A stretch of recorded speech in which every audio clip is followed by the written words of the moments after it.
You know how to tell people this is what I do, this is what is my brand. Now, how do you monetize it?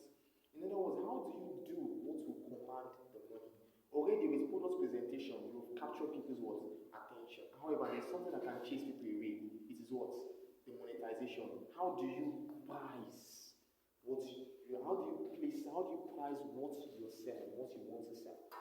So I love what you've told me. You've told me that this earpiece, that if I use other earpiece, my ears stand the chance of developing cancer. But if I use this one, that you did something, I don't know what you did and I don't care, but you did something to the edges, and these edges somehow it will make my ear even look finer and even help it. And I'm like, wow, so I have to buy this. I can't help it. And only for you to now tell me that this earpiece is 1,000 naira. I'll look at you and I'll be like, especially when the best earpiece I've been managing, I've been getting it for 300 naira, and you're now telling me that this one is 1,000. My friend, I'll be like, let me think 2 times. Why? Product monetization. Now, one of the rules that makes the market that one of the constraints that keeps the market woman, the upper woman, the woman that sells money, the woman that sells fish, that keeps them there year in, year out. That you find in a standard market, this woman is selling all of this, and her neighbor is selling the same thing. And you find them that neither one outgrows the other, is because something is ruining them, and that's called what? Competition. In other words, if you raise the price, so if both of you are selling the same thing, and she comes and she reduces the price, what will happen? More people will patronize her, right? But as a patronizer, what will happen to you? Will you stay like that? No, you what? You reduce your price. And when you reduce your price, who has lost? Who lost? Was it her or yourself? Actually, it was both of you. You know why it's both of you? Because when you reduce your price not from your sales, not from your cost, but from your profits. And she herself had to come down. So she brought the standard of the market down. And at the end of the day, she too suffered the same thing. She cut into her profit. Now, who lost? It was not the user, it was not the buyer. It was both of you. Because now both of you are selling for less.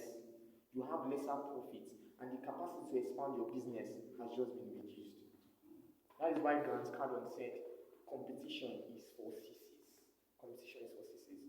Now you now find something amazing. Great companies, all the great companies, the great companies of the world, they never fight about reducing the price.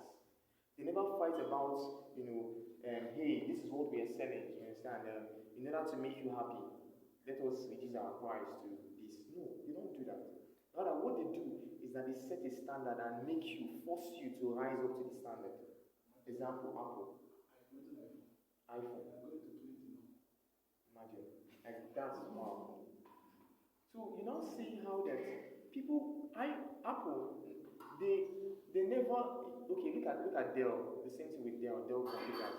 Is that these people, rather than trying to compete, trying to make you happy, they would have said, okay, let us reduce iPhone now, so you can buy the that amount. Rather, they keep it there, and when other people are busy reducing the cost of their stuff, then they are increasing the price. And you know the funny thing, as they're increasing the price, one would think that the markets, people will be like, we can't afford it. Rather, what's happening? People are clamoring more for it. People are fighting more to have it. What do they know that we don't know? That's what we want to talk about now. Product monetization. In product monetization, wait together. So in product monetization, the first thing we're talking about how do you, there's something I wanted to hit on. Okay, so in product monetization, we now discover that before you even start talking about monetizing it, start talking about making revenue from it, you have to talk about how do you present your product again. That's how do you brand your products in such a way as to command returns. So you now see that we've been talking a while now about branding and stuff. You now see that branding has a lot to do with selling your stuff. And by the way, I would love to hit on something. I'm talking slightly about this in terms of, we always assume that products sell themselves. However, that is never true. Products don't sell products. Systems sell products. I'm going to say it again. Products don't sell products. Systems sell products. In other words, if you want to sell this phone will only be sold because a system was created that what sells this phone. So it's no longer, it's not a question anymore of can this phone sell? It's now a question of have you built the right systems to what sell this phone. So you see, Coca-Cola. I'm going to use an example. A friend of mine one time, I don't know if I've given an example here. A friend of mine came to me. He told me about something, an amazing idea he created. Amazing. Something for cars. Really, really amazing. It's like a fingerprint system for cars, and it's amazing. And when he told me, I was like, wow, this is cool. How do you intend on selling this? He told me that, okay, he's going to sell this using for 25,000 naira for one. And I was like, wow, that is just so bad. I was like, for this 25,000 naira, 25? He was like, yes, that should they bring it lower? I was like, bring what lower? I said, you know what? Tell them, I told him, tell your company, tell them to hire me as a lead consultant. I'll be a consultant for this company. I'll just be a consultant for 3 months. And you guys will pay me 500. I'll tell them not to bother how the money will come. Just tell them to hire me. And I will sell this thing for, you said you want to sell it for 25,000. I'll sell it for 150,000 naira. Now, how was I now? Someone will look at that and say, what is this? What do you mean? How would you do that? And it was simple. All I did, and when I talked to him, when I showed him that, it was crazy. He was like, wow, how come is it that you didn't think about it? Why? It is not, you see, a product is not as powerful, the power of a product is not in the capacity of its features. The power of a product is in the capacity of the system that sells it. So, if for instance, I want to sell this stuff. Now, I want to sell this stuff to you, he wants to sell this stuff to you. Now, if he comes to you, now in this case, we are the systems. I am a system and he is a system. Now, if I come to you and I speak to you and I talk to you nicely and I'm able to employ certain strategies and I woo you, and at the end of the day you end up paying 1,000 naira for this, and he comes to you and say, Madam, I won't say this to you, buy this like in Naisha, and at the end of the day you price him down to 300 naira and stuff. Now, was the fault from the product or the systems? The systems. So you now see that the product in itself has no value. The value of a product in itself is nothing. Anything, that is why you hear people say anything can be sold. The question is not about the capacity of the product you're selling, it is the capacity of the system selling it. How capable is the system to convince the buyers, to convince the world that it has value? Because value truly is not substantial. Value is not substantial. Value is what is accorded. So value is accorded. In other words, if I tell you, okay, we tend to believe that this toothpaste, all this toothpaste. How many of us have noticed that whenever I use your toothpaste, there's a feeling you tend to have in our mouth, like a sensation, like this cool sensation, or this mini sensation, like you just finished, brushing. How many of us? Yeah, have you ever felt it? Okay, yes. It's not possible that you don't feel it. Oh, yes. So this, yes? No, I said yes. Yeah. It's not possible that you don't feel it because it was a statue created by Charles Schultz. Howard Schultz in 1985. And what was the strategy? It was simple. They discovered that now, do you know that your salt tastes even better than your toothpaste? Yes. Like if you were to use salt on your toothbrush and you were to use it to brush your mouth, it would be more effective, way more effective than using toothpaste for postponement. This stuff, yeah, it's weird, right? A research was carried out on this. I think Michigan University also.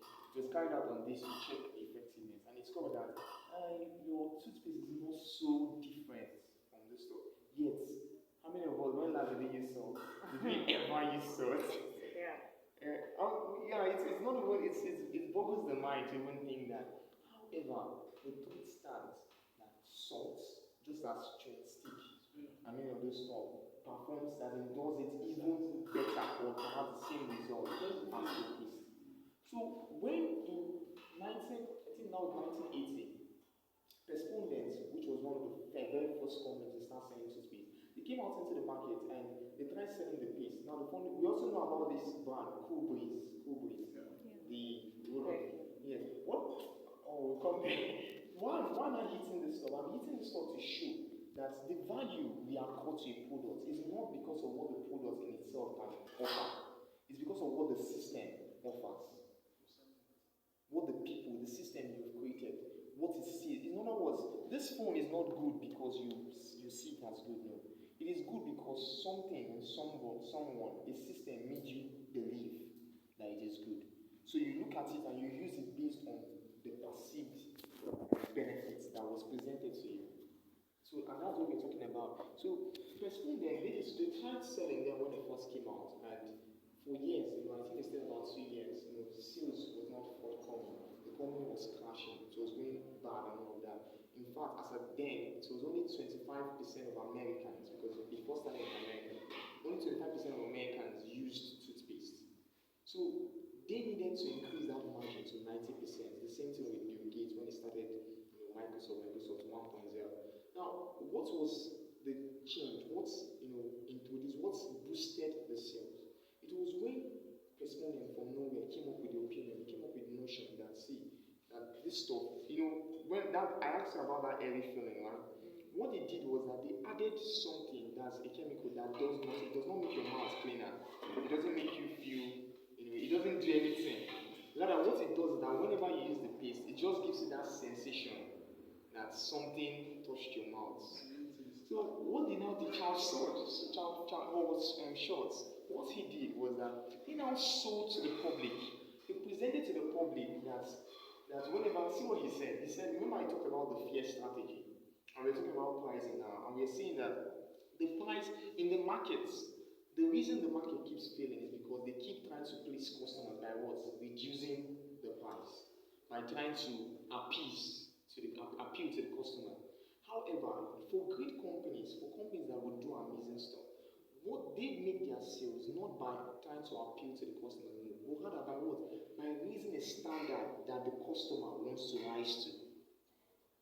So they create something that they tell you that, remember we talked about the fear strategy, that makes you be like, if I'm not a part of this thing, I am lost. I am nobody. I'm missing out.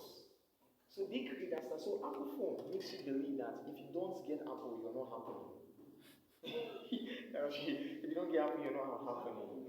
They tell you that if you're getting a car, if you don't get Lexus, you're still coming up.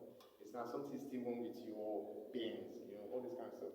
And the companies sell themselves like that. So what Howard Schultz did was that he said, now see what he said. He said, when you lick, everybody you can try it. He said, when you touch your teeth, you feel a slippery film there, or when you use your tongue, you feel a slippery film there. And he said that slippery film has to do with the dirt and the germs, you understand, that has lined your teeth. He said he called it a thick-nose wall, you understand, that that is proof that your teeth is slimy and needs to be cleaned. And then he said, now, when you use Respondent, that sensation you get is the toothpaste is working. It is removing that stuff, and it's making you feel as in removing that film and making you clean and healthy. In other words, if you don't have that sensation, you are not clean. So the moment they introduce this into the market, they introduce it in a story format. What happened? Remember I said 25. From 25, it jumped to 25 within the first 6 months. This is a product that they've been selling for how long? 2 years. No sales, like no much sales. And in 6 months, they jumped. Why? Because they were able to sell a story. Not just sell a story, but present it in such a way. And it's capitalized on fears. And knowing that it capitalized on fears, they presented it in such a way that they made you feel that if you don't have this particular stuff, you are losing out. And now we now see that how does this affect products?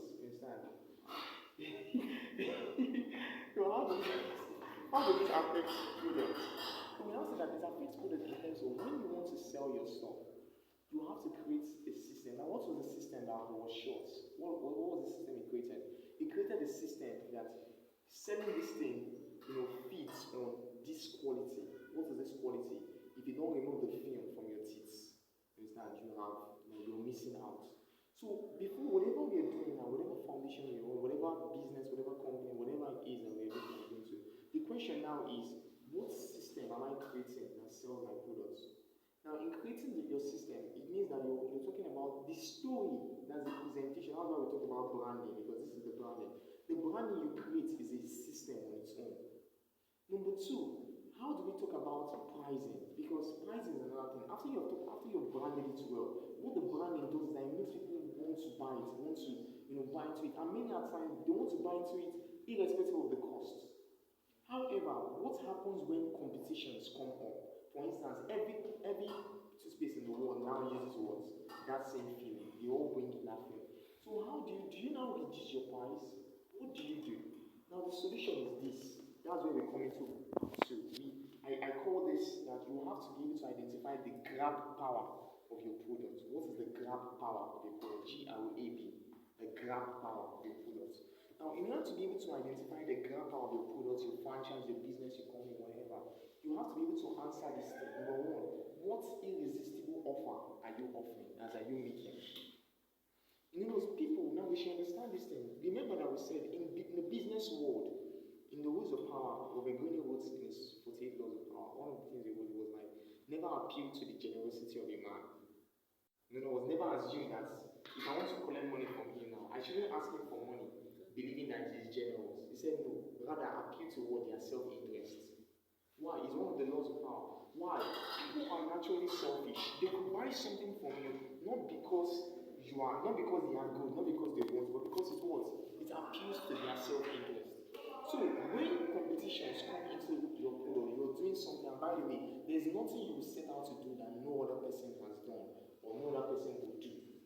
So the moment you start doing anything, somebody must come up with a similar stuff. So we have Google, we have Yahoo, we have Alta Vista, we have XOL, we have AOL, we have many of them.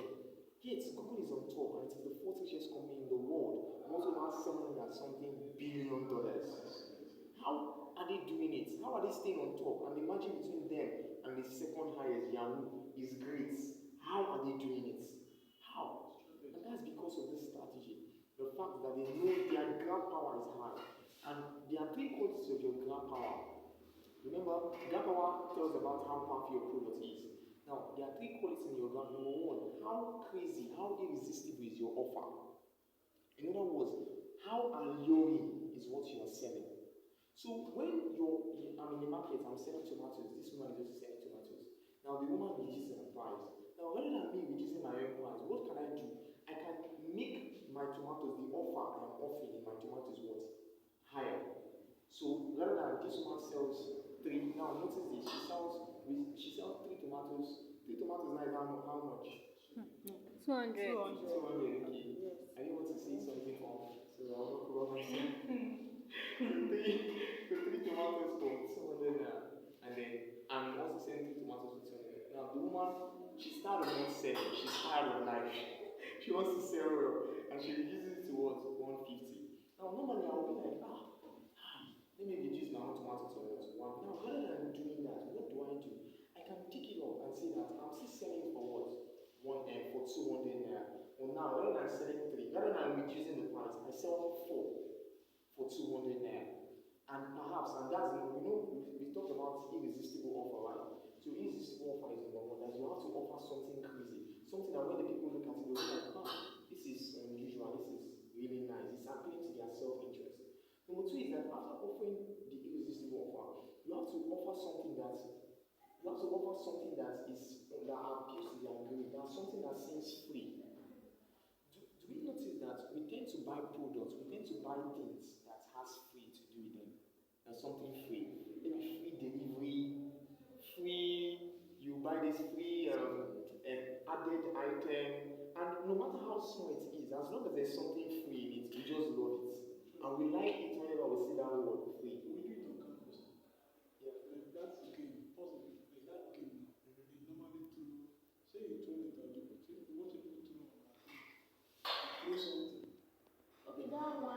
that one is wrong. Yes, you throw one. The one you get, they will now like if you throw anyone that reaches the ring, you now take it. Ring and the wine, I mean, it's not that people don't. But the wine is check the price.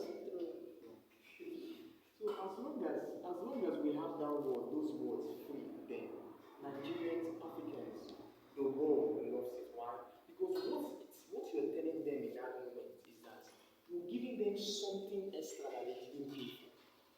So it is you are appealing to their self-interest, their need for self-gratification, and their greed. Because humans sadly is naturally greedy. So now rather than I'm now saying this one reduces my price to 150, what can I do? I sell 4 tomatoes for 200, the same 200 naira, and offer you the service of maybe giving you a special packaging or taking it, bringing it to you or something like that. Now the amazing thing about this kind of thing, now what this kind of thing is doing, what it does is that it increases your value. And by increasing your value, it makes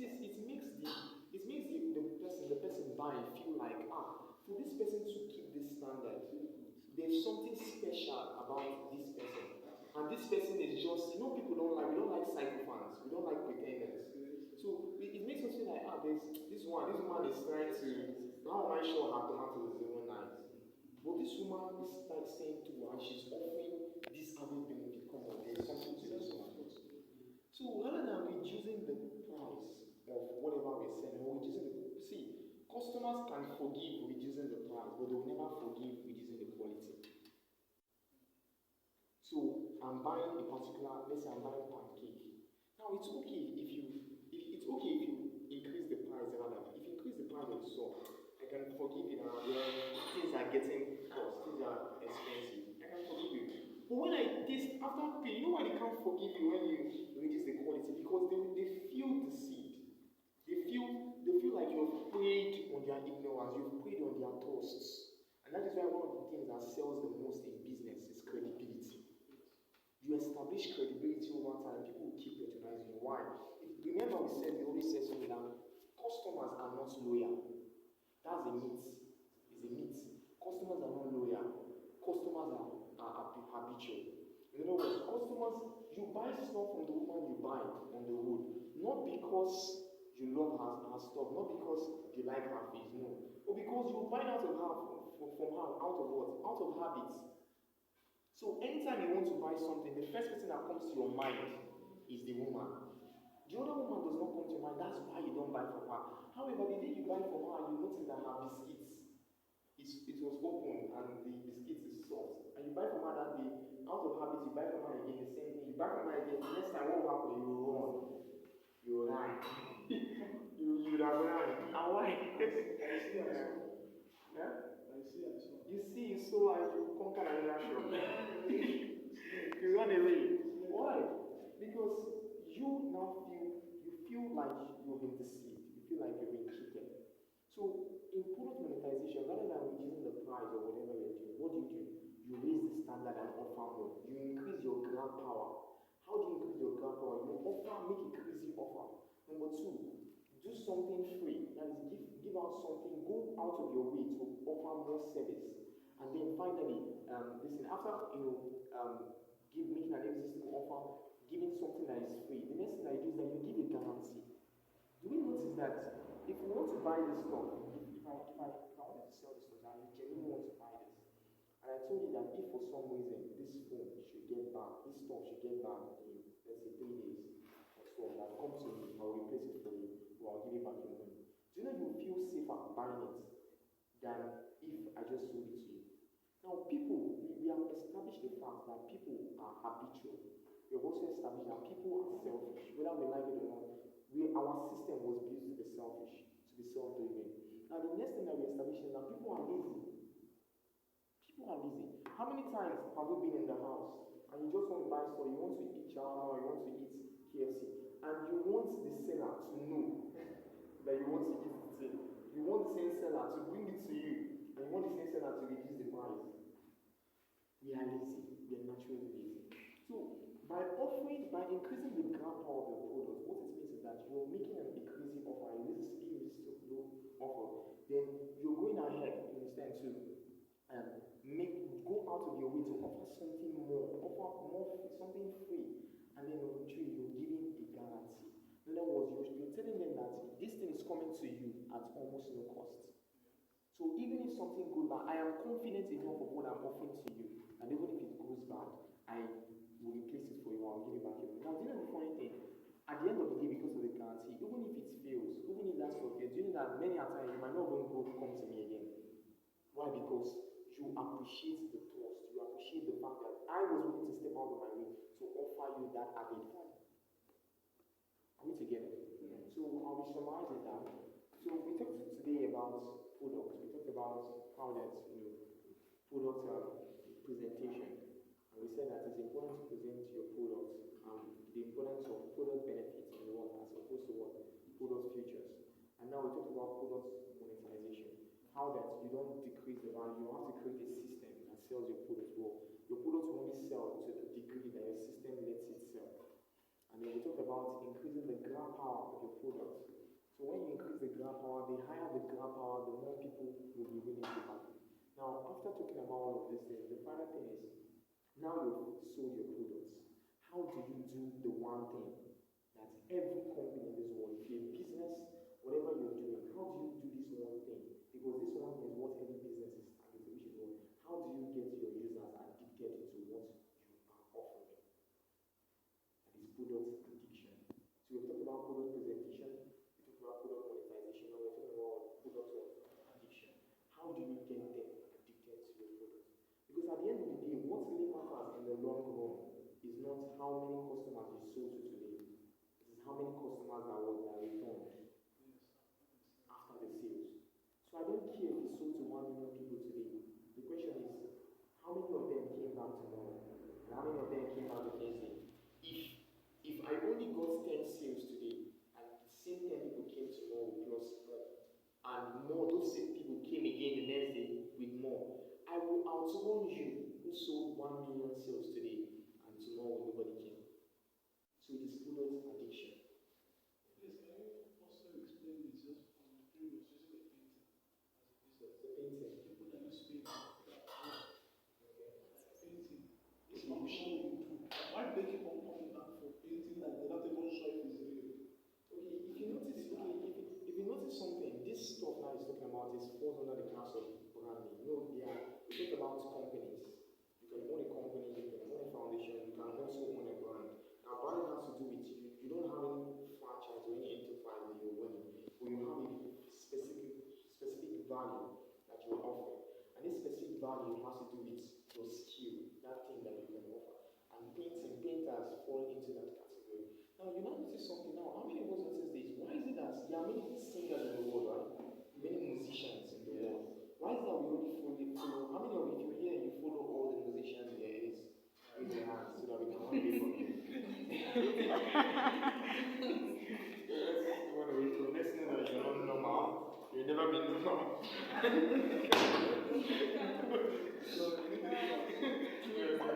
Something is wrong. We just know something is wrong. No, you got such.